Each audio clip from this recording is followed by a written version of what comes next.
dividend yield.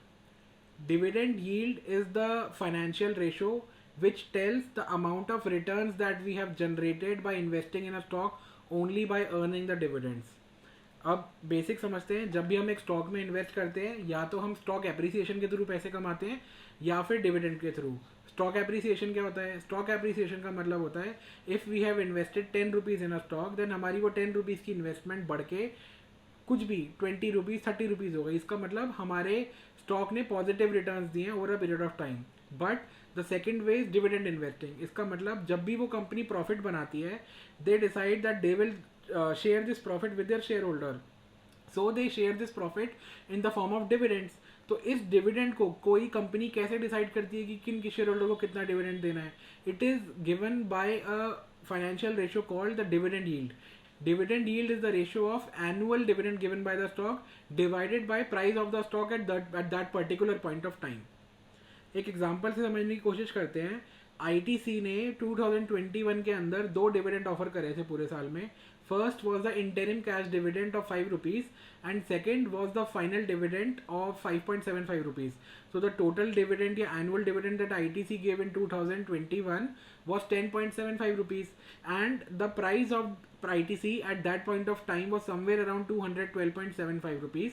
तो अगर हम ITC की डिविडेंड रेशो निकालने की कोशिश करते हैं तो it is a very easy formula.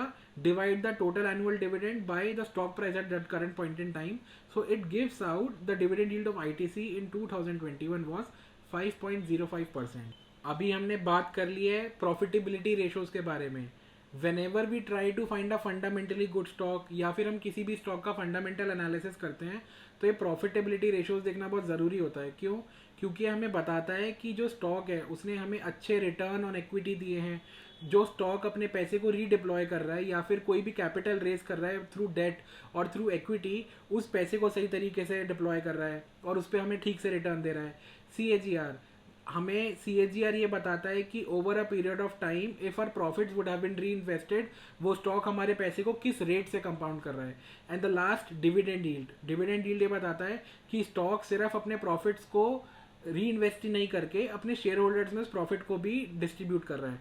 तो ये 4 रेशो देखना बहुत ज़रूरी है. एंड अगर ये रेशो सूटेबल होती है then we move forward with investing into that fundamentally good stock.